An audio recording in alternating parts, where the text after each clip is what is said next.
Voilà le patron de Bokom. C'est un partisan du RDPC. Un Camerounais qui a décidé d'être un opérateur économique grâce au RDPC. Voilà. Il faut quand même dire qu'il est assez intelligent. C'est pour ça que le RDPC lui a fait confiance. Il est venu en Europe et la base raciste, la base taliban, qui n'agresse que les élites camerounaises qui ne sont pas de leur région, ne l'ont pas agressé. Ils se sont passés le mot dans les groupes WhatsApp en rappelant qu'il y a le patron de Bokom qui va venir. Comme c'est un Ndokmo. Voilà. Ils se sont mis d'accord que quand il va venir, entre nous les frères et sœurs Ndokmo, on va aller l'écouter. Donc il est parti en Europe et à réunir ses frères et sœurs du village et commencer à leur donner les secrets. Comment faire la marchandise, comment exporter, comment réussir et tout. Je vous rappelle que c'est un PDG d'une grande entreprise qui est censé représenter tous les Camerounais. Ce n'est pas une personne qui est censée représenter que ses frères et sœurs du village. Est-ce que vous comprenez? Voilà une élite de l'Ouest. Celui-là même que le chef de l'État a pris l'argent du Cameroun. Il a donné que prends l'argent du Cameroun, tourne et utilisez ça pour tous les Camerounais. Lui, il a pris cet argent, il a fait de ça l'argent de sa communauté. Tout ce qu'il crée, c'est pour sa communauté. Les choses, tu vois, il vient en diaspora, il vient conseiller, il dit à ses autres frères que venez au Cameroun. Je suis là pour vous. Là où ça vous dépasse, appelez-moi. Si vous ne pouvez pas donner parce qu'ils ont faim, ils disent que nous, on a faim. Comme on a faim là, chaque fois, quand ils vont venir monnayer, on va prendre. Si on ne prend pas, on l'appelle. Toi, Mani Bella, ça ne t'interpelle pas. Ça ne t'interpelle pas, ça ne te dit rien. Quand tu fais ta sortie que tu fais, que nous devons vivre, que nous sommes tous les Camerounais, tu penses que eux, les gens là, dans leur tête, c'est que nous sommes tous Camerounais? Non. Pour eux, nous ne sommes pas tous Camerounais. Ils sont d'abord graphistes. Ils sont d'abord Bamileke. Ils pensent en Bamileke, ne pensent pas en Cameroun. Depuis 2-3 jours, je vois les vidéos de certains soi-disant blogueurs et blogueuses de la haine circuler sur la toile avec les photos de Papa Mboya Dieudonné, le PDG des entreprises Bokom. Ils sont en train de faire des vidéos en racontant des banalités à son sujet. Hey, faites attention, hein. Faites attention, hein. On ne peut pas salir ce qui est propre.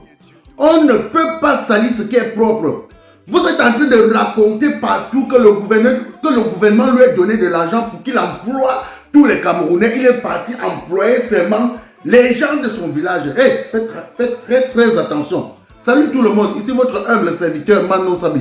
Je vous invite à regarder cette vidéo jusqu'à la fin. Mais avant tout, je vous souhaite d'abord les bienvenus sur ma page Facebook et ma chaîne YouTube. Et si vous n'êtes pas encore abonné sur ma page Facebook et ma chaîne YouTube, n'hésitez pas de vous abonner et surtout d'activer la cloche de notification pour ne pas rater mes prochaines vidéos.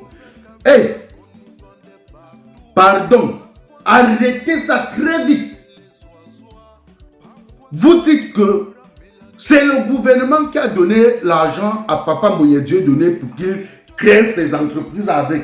Je tiens d'abord à vous rappeler que le gouvernement n'a jamais et au grand jamais donné l'argent à Papa Mboya Dieudonné pour qu'il crée ses entreprises avec. Oui, lorsque vous ne connaissez pas l'histoire d'un homme d'affaires, rapprochez-vous de ses proches. Rapprochez-vous de ceux-là qui travaillent avec lui. Rapprochez-vous de ses collaborateurs pour soutirer des vraies informations. Ça fait plus de 30 ans que Papa Mboya Dieudonné est multimilliardaire. Et ça fait pas 15 ans qu'il est entré dans le monde de la politique. Qu'il est entré au sein du RDPC.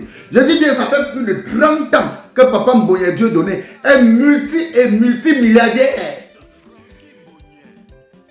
Et ça ne fait pas 15 ans que Papa Mboya Dieudonné est entré dans le monde de la politique. Avant, il ne faisait pas la politique. Avant, il nous interdisait de faire la politique.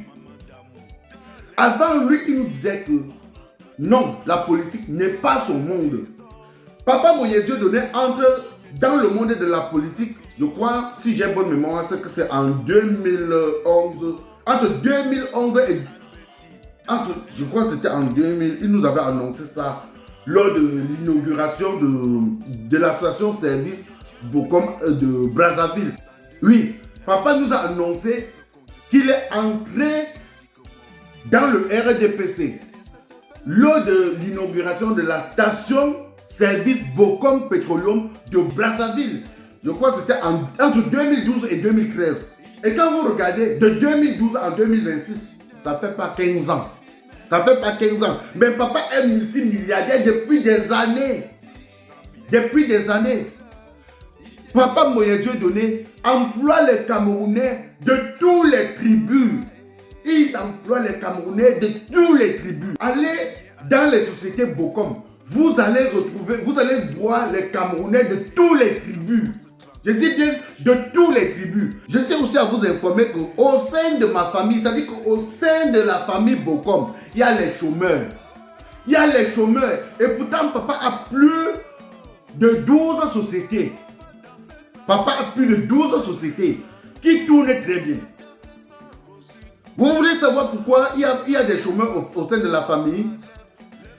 Parce que papa nous dit tous les jours qu'il ne peut pas sacrifier autant d'années pour bâtir son empire. Et demain, quelqu'un qui n'est pas capable, c'est-à-dire quelqu'un qui n'a pas la capacité, qui n'a pas le diplôme qu'il faut pour bosser au sein de son entreprise, vient faire couler son entreprise. Est-ce que vous comprenez ça? C'est-à-dire que pour travailler au sein des entreprises Bokom, il faut être capable, il faut avoir la capacité, il faut avoir le diplôme qui va avec. Il faut avoir l'expérience qui va avec. J'espère que vous avez compris. Je vous dis qu'au sein de la famille Bokom, il y a les chômeurs. Au sein de la famille Bokom, ça dit que les neveux, les nièces, les cousins, les cousines, il y a des chômeurs. Papa Moyen Dieu donné a renvoyé son propre petit frère. Il a chassé son propre petit frère. Et son propre petit frère est chômeur. Vous êtes au courant de ça? Écoutez l'extrait de cette vidéo. Moi, je veux comme on payait avant. La famille pour te voler n'a pas peur. La famille pour te voler n'a pas peur. Prenez les inconnus qui vont avoir peur de ton argent, il va travailler. Vous mettez seulement la famille pour contrôler. On ne dit pas de rejeter la famille. Ne mets pas un membre de la famille responsable. Il va manger, il va te dire fou le camp. J'ai un autre qui est ingénieur BTP. Il dit qu'il ne peut pas, il va rester qu'à la maison pour donner les ordres au chantier parce qu'il est frère Bokom.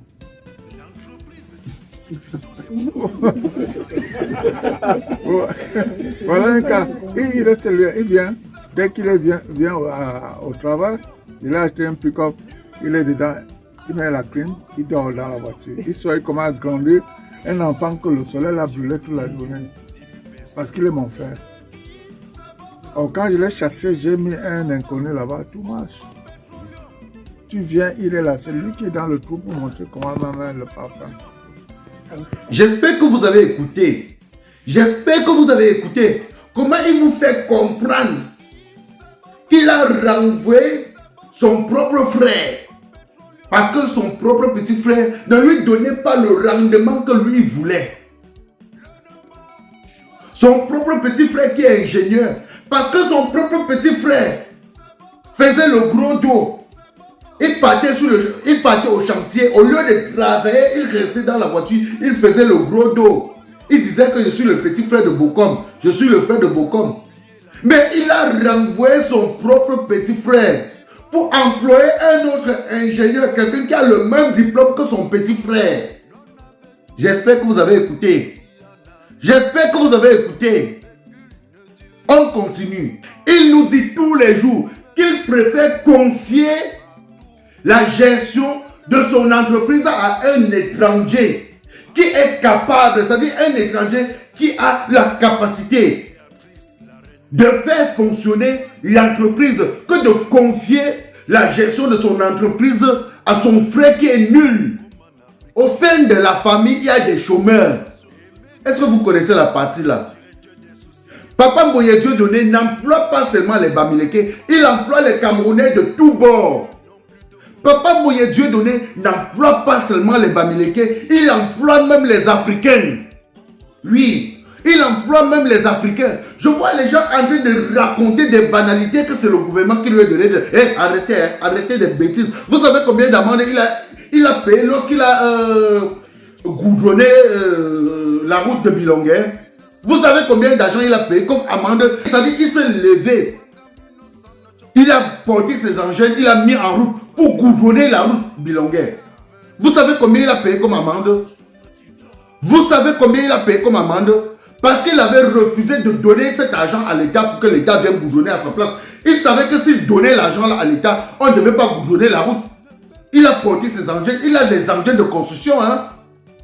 Il a porté ses engins, il a acheté le gravier, il a goudronné la route avec l'arce bilonguet. Est-ce que vous savez combien il a payé comme amende? Arrêtez des conneries. Hein? Que c'est le gouvernement qui lui a donné de la haine.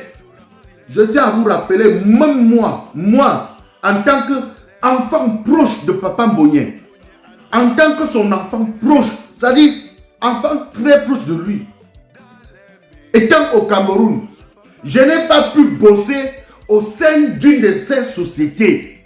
Je n'ai pas pu travailler dans une de ces sociétés. Est-ce que vous connaissez ça? Pourtant, c'est mon papa. Pourtant, j'étais avec papa tous les week-ends. Mais il me disait toujours que comme tu n'as pas le diplôme qui va avec, comme tu n'as pas la capacité, il me disait toujours que comme rentre à l'école, quand tu auras le diplôme, je vais t'engager. Hey, arrêtez des conneries, hein. Arrêtez des conneries, hein. Je vous dis qu'au sein de notre propre famille, il y a des chômeurs. Ne bosse dans l'entreprise Bocom que celui-là qui a la capacité. Tu n'as pas le diplôme qui va avec, on ne t'engage pas. J'ai dit, tu n'as pas le diplôme qui va avec, on ne t'engage pas. Papa Mbonye a renvoyé son propre petit frère, même père. Pourtant, son propre petit frère, même père, est ingénieur. Et il a renvoyé son petit frère parce qu'à un certain moment, il s'est rendu compte que son petit frère ne lui rapportait pas ce qu'un ingénieur doit vraiment lui rapporter. Il a trouvé un inconnu qui a le même diplôme que son petit frère, mais qui peut lui rapporter plus que son petit frère. Il a mis son petit frère à la porte. Oui. Il a mis son petit frère à la porte, il a chassé son petit frère. Dans la vidéo que vous êtes en train de diffuser là, il a parlé de ça dans cette vidéo. Pourquoi vous ne diffusez pas cette partie-là? Pourquoi vous ne diffusez pas cette partie? Vous racontez des banalités que lui, il est venu ici, c'est les gens de la base qui l'ont accueilli. C'est-à-dire, on a envoyé les messages au WhatsApp. Hey. Je tiens déjà à vous rappeler que papa était de passage en Europe. C'est la grande sœur qui l'a invité au Luxembourg. C'est la grande sœur qui l'a invité au Luxembourg. Et la grande sœur est amie avec les Camerounais de tous bords. Duchesse Patricia. Elle est amie avec les Camerounais de tous bords. Dans cette salle de conférence, il y avait les Camerounais de tous bords et il y avait les Africains, il n'y avait pas seulement les Bamileke. Allez sur ma chaîne YouTube, tapez le milliardaire Mbonye Dieudonné, PDG des groupes Bocom, dévoile le secret de sa richesse. Suivez la vidéo en entier. Les interviews, c'est-à-dire les questions de tous ceux qui étaient dans la salle. Il n'y avait que les Bamileke, la manipulation, vous n'avez pas honte. La haine de ça. C'est-à-dire que vous êtes en train de tribaliser, de tout tribaliser. Vous êtes en train de tout tribaliser. Il est membre du RDPC. Oui, j'accepte. Je reconnais, papa est membre du RDPC. Mais laissez-moi vous dire que lui, il passe son temps à dépenser son argent, à investir son argent dans le RDPC. Il passe son temps à financer le RDPC. Parce que chaque fois que le RDPC a un meeting, on envoie les gens, il doit décaisser des enveloppes d'argent, il doit décaisser par-ci, par-là, par-là. Quand le RDPC a un petit truc, on envoie les gens. Hey. Et si lui refuse de dépenser cet argent ou de soutenir le RDPC, vous savez ce qui va lui arriver? Vous-même, vous connaissez.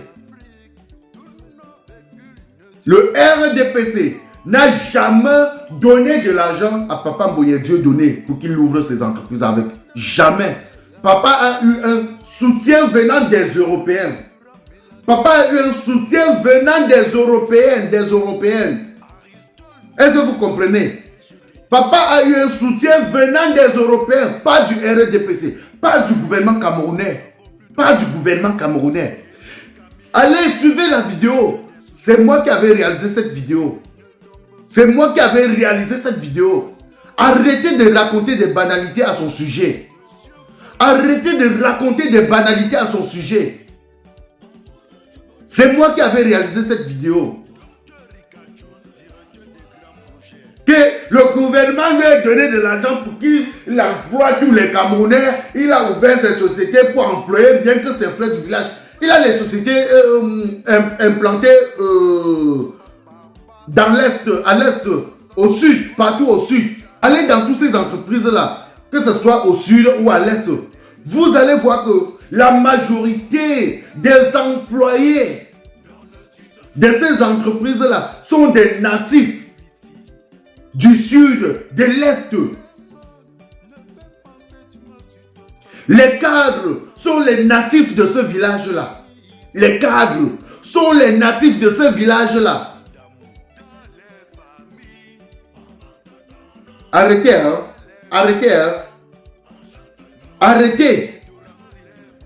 Je vous dis que même moi, étant enfant très proche de Papa Mboye Dieudonné, que quand j'étais au Cameroun, tous les week-ends, nous étions au village ensemble. S'il est à Douala, nous sommes à Douala ensemble. Je n'avais jamais eu l'accès. C'est-à-dire que je n'avais jamais eu l'accès de bosser dans une des sociétés de mon papa. Parce qu'il me disait toujours, quand il faut rentrer à l'école, va chercher le diplôme si tu veux travailler avec moi. Il me disait toujours, quand rentre à l'école, va chercher le diplôme si tu veux travailler au sein de mon entreprise. Lui, si dans sa propre famille il y a des chômeurs parce que ceux-là n'ont pas de niveau, combien de fois les autres personnes, combien de fois les autres Bamileke? Je dis dans sa propre famille il y a des chômeurs. Et papa emploie les Camerounais de tous bords. Il emploie les Camerounais de tous les tribus. Arrêtez des bêtises. Arrêtez de raconter des banalités. Vous voyez le tribalisme partout. Vous n'avez pas honte. Vous n'avez pas honte.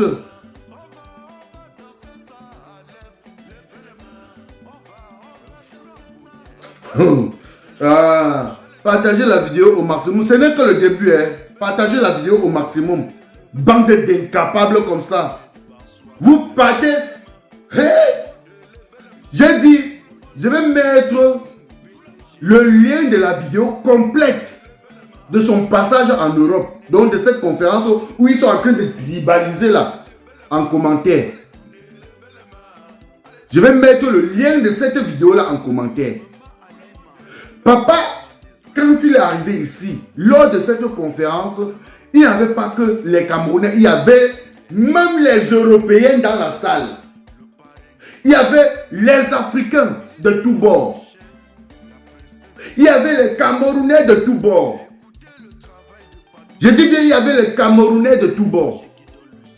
Pas seulement les Africains, pas seulement les Camerounais Bamileke, il y avait les Camerounais de tous bords, les Douala, les Yaoundé, il y avait les Camerounais de tous bords.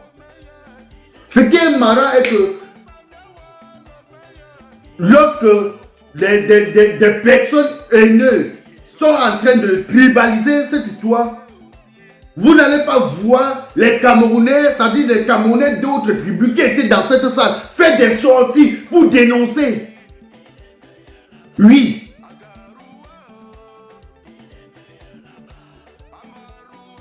Papa n'était pas venu pour les Bamileke. Papa était en voyage d'affaires, il partait aux États-Unis, il a fait escale pour quelques jours en Europe. Et il a fait escale parce qu'il a les enfants ici. Papa a ses enfants ici. Il a fait escale pour saluer ses enfants. Les noms comme ça.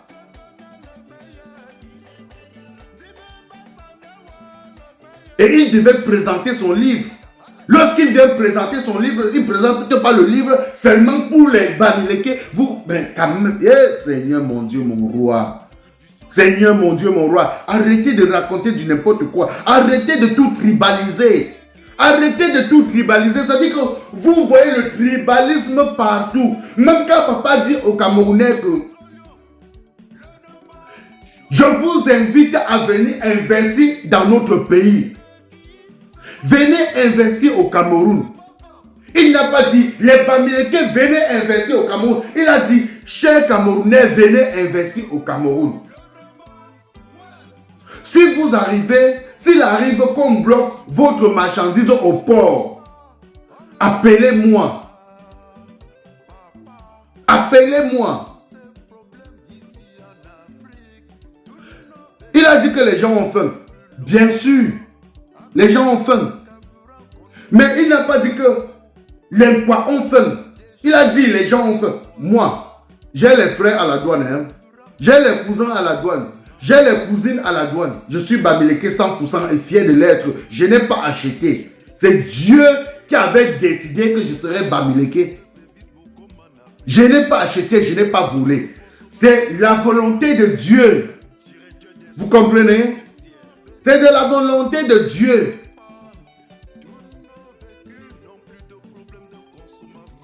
Je suis Bamileke et je suis fier d'être Bamileke. Comme tu es fier d'être quoi? Je suis fier d'être Bamileke. Je suis fier d'être un graphiste. Ou c'est un graphiste. Insultez-moi comme vous voulez. Je m'en fous. Mais arrêtez de voir le tribalisme partout. Papa Mboya, Dieu donné, emploie les Camerounais de tous les tribus. Pas seulement les Bamileke. Et papa est entré dans la politique étant déjà multimilliardaire. Il avait déjà plus de 7 sociétés. Il dit papa est entré dans la politique étant multimilliardaire. Ayant déjà mis plus de 7 sociétés sur pied. Est-ce que vous comprenez? Et je vais vous dire une chose. Papa Mboya Dieu donné, c'est une chance pour le Cameroun. Parce que Papa Mboya Dieu donné est l'un des PDG qui permet à ses employés de créer leur part de société. Chose que vous ne pouvez pas voir d'autres PDG le faire. Papa Mboya Dieu donné dit à ses employés que je travaille avec quelqu'un pendant 10 ans. Tu n'ouvres même pas un petit magasin au quartier. Un magasin qui peut employer 2-3 personnes. Je te chasse. Et il le fait. C'est-à-dire que tu travailles avec Papa Mboya Dieu donné. Tu travailles au sein des entreprises Bocom pendant 10 ans. Tu n'ouvres pas ta boutique. C'est-à-dire que tu n'ouvres même pas une petite boîte quelque part. Il te chasse. Il te chasse. Parce qu'il considère que tu es... Que tout ce que tu prends, tu consommes seulement, tu t'en fous. Alors que... Il sait qu'en t'employant, c'est pour que tu deviens aussi riche. C'est pour que demain tu puisses créer ta part de société pour employer d'autres Camerounais, pour diminuer le taux de chômage. Vous voulez savoir combien de mes frères il a renvoyé? Vous voulez savoir combien de ses frères et sœurs qu'il a renvoyés? Vous voulez savoir? J'ai dit aller au sein de la famille Bocom. Il y a des chômeurs. Il y a des chômeurs. Il y a ceux-là qui sont allés en chômage parce qu'ils ont travaillé plus de 10 ans. Ils n'ont pas pu investir. Papa les a mis à la porte. C'est parce qu'il n'est pas bien. C'est parce que c'est pas bien de donner les noms des gens. Hein. C'est parce que c'est pas bien de donner les noms des gens. Dans la famille, il y a ceux qui n'ont jamais eu la chance de travailler au sein des entreprises Bocom. Parce qu'ils n'ont pas le niveau, parce qu'ils n'ont pas le diplôme qui va avec. Parce qu'ils n'ont pas le niveau. Papa préfère te dire que voilà ton petit fonds de commerce de 500 000, va te débrouiller. Ouvre un petit magasin. Il préfère te dire que voilà ton petit fonds de commerce d'1 million. Va te débrouiller avec. Oui. Est-ce que vous comprenez ça? Arrêtez de tout tribaliser. Papa Mbonye Dieudonné a beaucoup fait. Pas seulement pour le Cameroun, mais pour l'Afrique en général. Je dis pour l'Afrique en général, l'Afrique en général. Parce qu'il n'emploie pas seulement les Camerounais, il emploie les Africains de tous bords. Partagez la vidéo au maximum, c'était votre humble serviteur. Rendez-vous pour une nouvelle vidéo si prête à Dieu. On s'appelle Pate. Gosi on va pate. Atfot et milieu no pate. Atfot ngosi. OK, pas aujourd'hui.